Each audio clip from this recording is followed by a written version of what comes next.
Now we are going to see a very important result on the events which are mutually exclusive and exhaustive.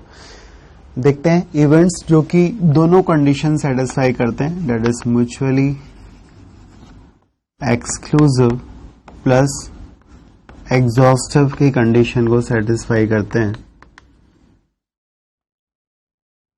एक important result है हमारे पास.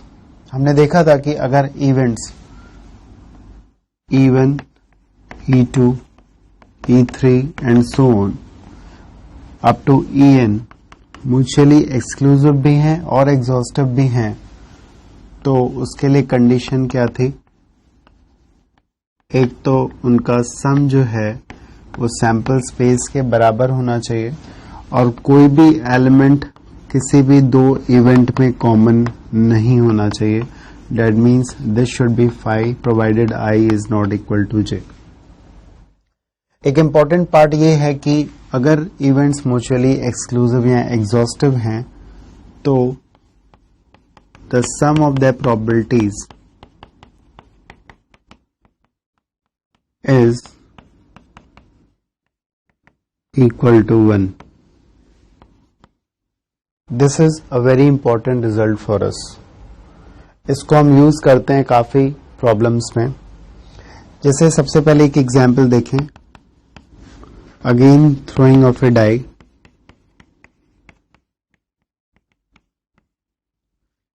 Probability P1 is probability of getting 1, probability of getting 2, probability of getting 3, again probability of getting 6.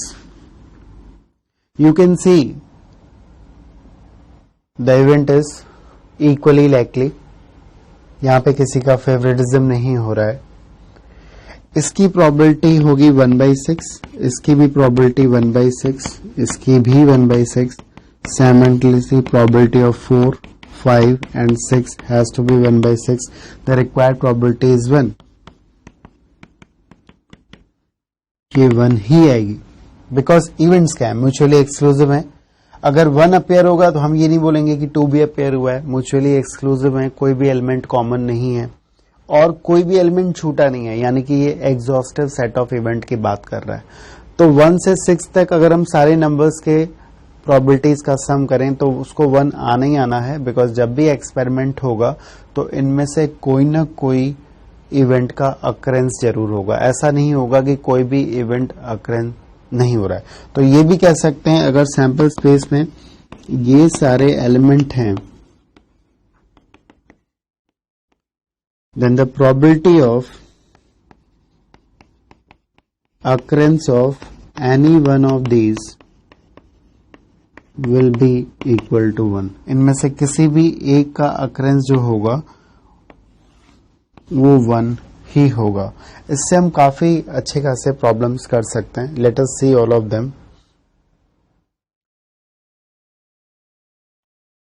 Let us say a biased die is rolled such that the probability of getting 1 is proportional to 1, probability of getting 2 is proportional to 2 and similarly probability of getting 6 is proportional to 6. इसका मतलब जो outcome है वो equally likely नहीं है.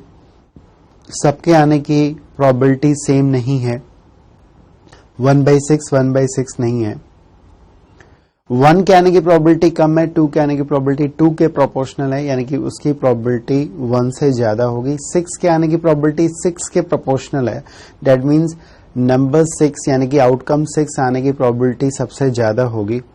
हमें बताना है रिस्पेक्टिवली सबकी प्रोबेबिलिटीज कितनी होगी. 1 के, 2 के, 3 के और 6 के भी आने की प्रोबेबिलिटी कितनी होगी.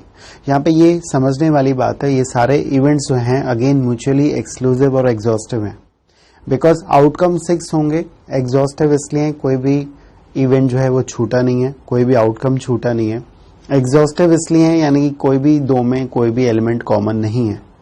तो अब अगर हम इसी रिजल्ट को यूज करें, that is sum of the probabilities is equal to 1, तो हम इसको निकाल सकते हैं. Let us C.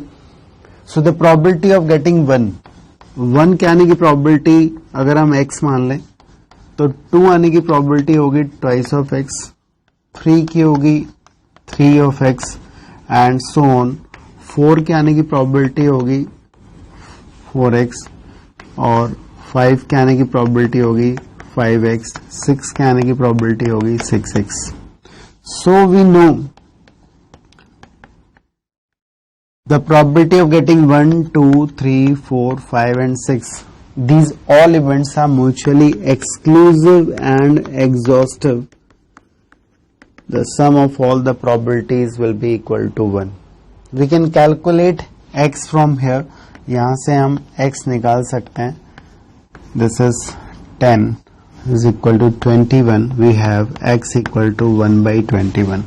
So the probability of getting 1 is 1 by 21 and 2 is 2 by 21, 3 is 3 by 21 and the probability of 6 will be much more, it will be 6 by 21. So here the required probability of each and every outcome is not same because the outcomes are not equally likely. We have used a good application of this result.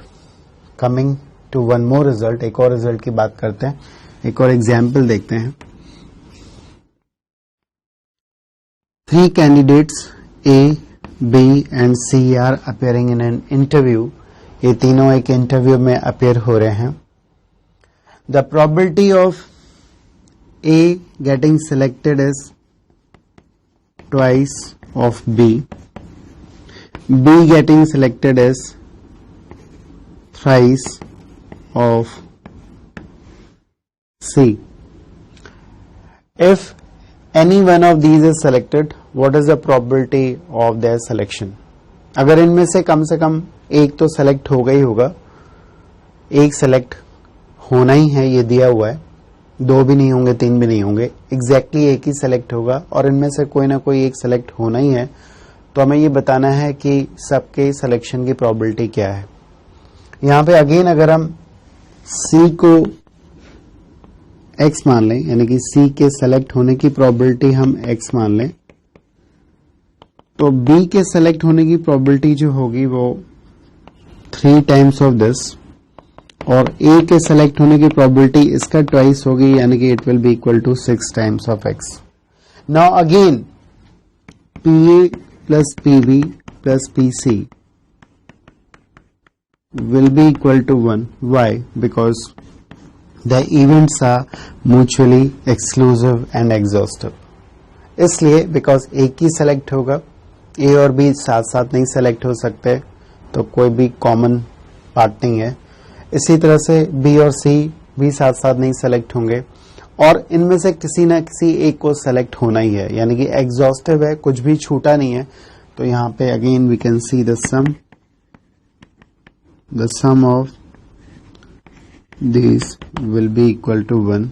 So from here x is equal to 1 by 10.